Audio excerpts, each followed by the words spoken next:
Palestine! I'm going to ask y'all to take a quick inhale and exhale with me, all right?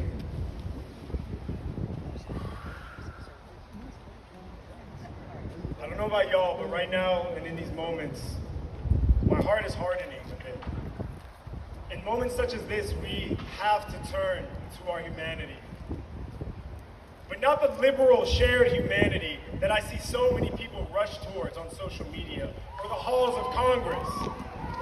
That has always been humanity for some and dogged disrespect for others. That's right! Of that shared humanity, we have to say enough!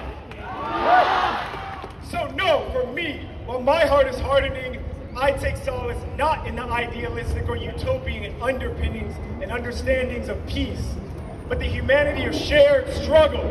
I cast my faith in the Black radical tradition, which understands that peace is not the absence of conflict, but rather the achievement by popular struggle and self-defense of the liberation of all peoples over global systems of oppression. That's right!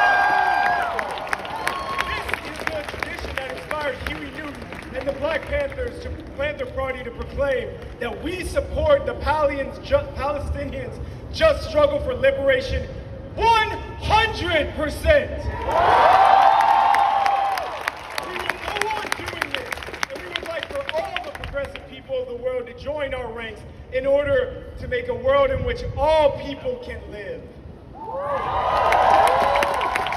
And the Black Panther Party understood that Israel was created by Western imperialism and is maintained with Western firepower. That's right. And the current ambassador of Palestine to the Caribbean, who I had the good fortune of speaking to at a press conference last week, understood this when she said that the people of Palestine are linked, like Alejandro said, to the people of the Caribbean because they both know what it means to fight colonization and neocolonialism in all of its forms.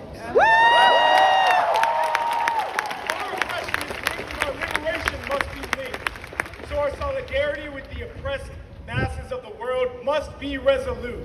Palestinians, Black and African peoples, and the many more suffering under the consequences of living in a white supremacist settler colonial state. We are bound together in our anti-colonial collective struggle, and we must call for the rights of all people for national liberation, self-determination, and people-centered human rights.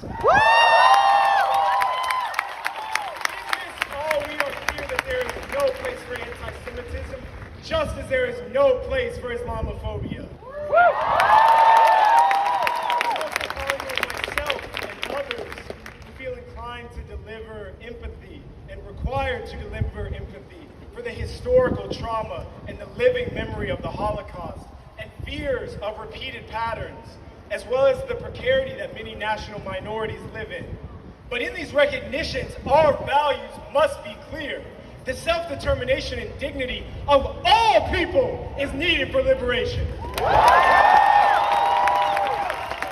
we cannot be distracted by liberal performative calls to condemn as a prerequisite to speak. We know that all human life is sacred, and that is why we are here fighting genocide, while others encourage the war machine to roll on. On Pennsylvania and Massachusetts Avenue, they trot out on their high horses over the graves of Arab, African, Indigenous, Asian, Latin American, and Caribbean people. I ask you, who in power is condemning the deaths of thousands of Palestinians, tens of thousands of Haitians, hundreds of thousands of Iraqis? They condemn Hamas's performance, and then they fundraise for the IDF to continue to commit genocide.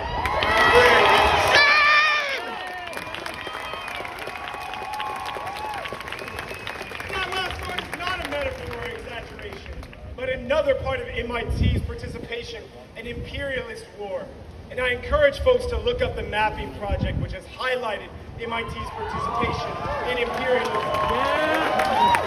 I encourage folks to Google the November Action Coalition, which in the 70s highlighted MIT's links to imperialism. We have a responsibility to take up and demand enough. Enough!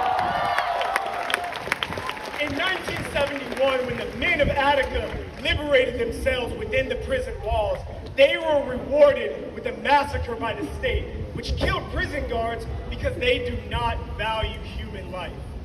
In 2023, the people of Gaza and the Palestinian resistance broke the prison door and now face a bombing and murder campaign that is apocalyptic in its scale and horror. If only not for Hamas using human shields, they cynically cry, while the West Bank also pleads. We say enough! Enough! They say pray for peace, but the bombs and the guns still flow to Haiti. I mean Jamaica. I mean Somalia. I mean the Philippines. I mean Israel. We know their peace is a barren landscape, bombed to oblivion and deprived of food and water, where they refuse a ceasefire and basic humanity for all. Their peace is ongoing Nakba. Their peace ends with us hanging from the end of a rope, sinking on the bottom of a creek, or trapped under a mountain of rubble. Their peace is domination and death, and we say enough! Enough! We must remember that peace is essential, but again, peace is not the absence of conflict.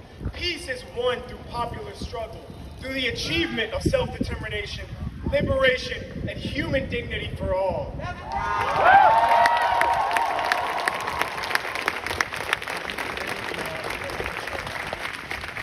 This is only possible by liberating us from militarism, unjust war, and the global systems of oppression that include colonialism, imperialism, patriarchy, and white supremacy.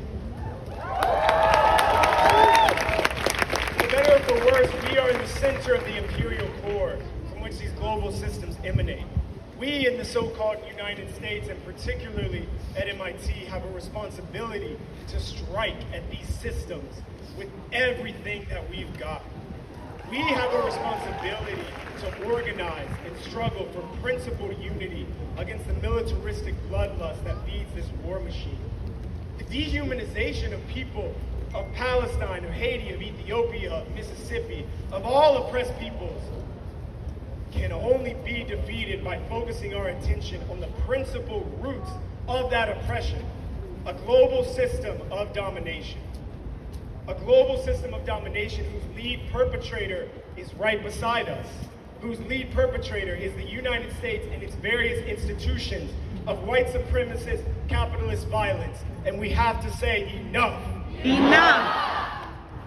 As the incarcerated freedom fighter George Jackson wrote before he was murdered by the state in San Quentin, settle your quarrels, come together, understand the reality of our situation, understand that fascism is already here, that people are already dying who could be saved, and that more generations will live poor, butchered half-lives if you fail to act. Do what must be done. Discover your humanity and your love in revolution. We must discover our humanity. We must act collectively. Gussa demands it. Our ancestors demand it. Our descendants demand it. So find your love